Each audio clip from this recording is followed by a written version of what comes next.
च भव्यं च सर्वं यश्चाधितिष्ठति स्वर्यस्य च केवलं तस्मै ज्येष्ठाय ब्रह्मणे नमः। मंचासीन सन्यासी वृंद, सनातन वैदिक धर्म की जागृति के लिए महज संकल्प लेकर के देश भर में जागृति के लिए महान पुरुषार्थ करने वाले वैदिक विद्वान आचार्य नरेंद्र जी और उनका पूरा परिवार, उनके सुपुत्र जी, उनकी माता जी आदि और गणमान्य विद्वान हमारे सामने उपस्थित हैं। आप सभी जिज्ञासा से इस ज्ञान यज्ञ में भाग ले रहे हैं। सनातन वैदिक धर्म की जागृति विशेष प्रकार के महत्व रखने वाले शब्द हैं। मैं ज़्यादा लंबा नहीं कहूँगा, संक्षिप्त में अपनी बात को मैं रखूँगा। सनातन कहते हैं जो सदा रहने वाला है। इस संसार में सनातन तीन पदार्थ हैं। एक परमात्मा है, दूसरा जीव है और ये प्रकृति है। इसमें कभी उत्पत्ति नहीं होती, नाश भी नहीं होता, प्रलय भी नहीं होता। प्रकृति में परिवर्तन होता अवश्य है, परंतु नाश नहीं होता। आप सभी ध्यान से सुनेंगे, श्रवण करेंगे। परंतु सबके अपने अपने धर्म हैं। फिर भी सनातन धर्म उसको कहते हैं, सृष्टि के प्रारंभ में भगवान ने, परमात्मा ने मानव के कल्याण के लिए जिन वेदों का उपदेश किया है, माने परमात्मा की साक्षात वाणी, उसमें मनुष्य के कर्तव्य अकर्तव्य के रूप में जो मंत्रों के माध्यम से उपदेश किया है, उस वेद में उपदिष्ट धर्म को सनातन धर्म कहते हैं।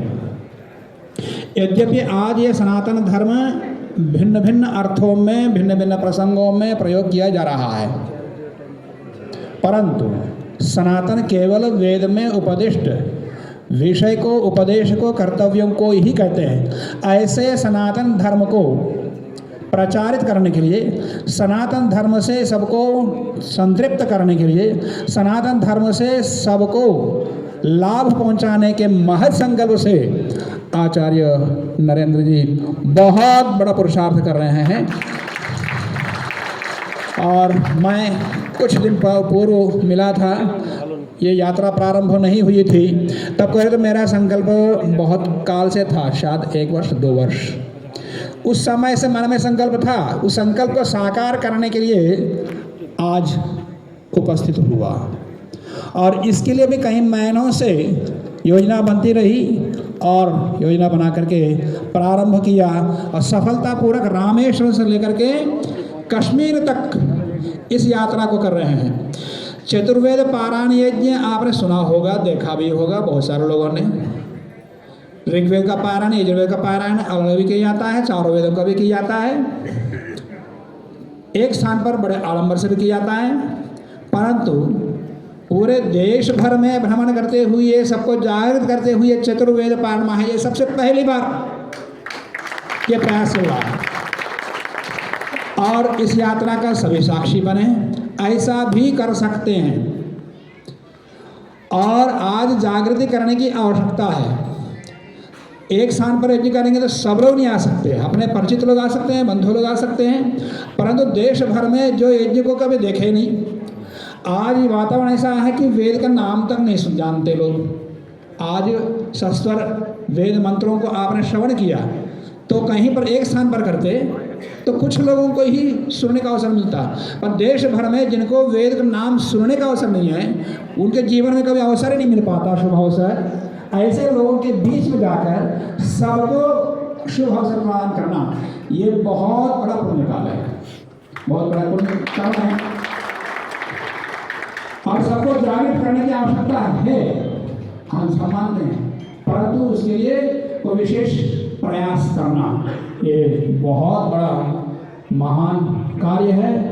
यो जागारतम ऋचः कामयन्ते मंत्र सामवेद में आता है, सामानी कामयन्ते, जो जागृत होता है ऋचाएं उसको चाहती हैं। आप समझ रहे हैं ना, यो जागारा तम ऋचः कामयन्ते, जो जागृत रहता है उसको ऋचाएं चाहती हैं कि मैं इसके पास पहुंचूं। ऋचाएं पहुंचना तात्पर्य है कि भगवान पहुंचना, हमको भगवान पर जाने तक आवश्यकता नहीं है, भगवान को हम अपने पास बुला सकते हैं, पर उसके पात्र हमको बनना है। भगवान को अपने अंदर आह्वान करने के लिए स्वामी जी भी उपदेश कर रहे थे अभी कुछ लोगों को, भक्तों को, कि हमारा शरीर एक मंदिर है, इसको पवित्र बनाओ और परमात्मा को का आह्वान करो।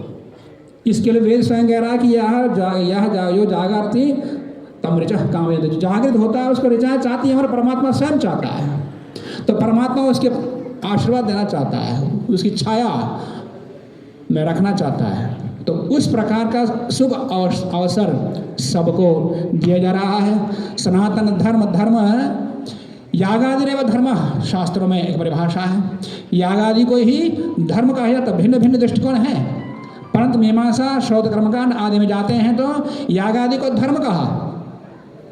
धर्म के भिन्न भिन्न लक्षण हैं, पर याग को एक धर्म कहा। ये भी एक सनातन धर्म है, जब से वेद है तब से ये भी इसकी उत्पत्ति हुई है, क्योंकि वेद में प्रतिपादित है ये।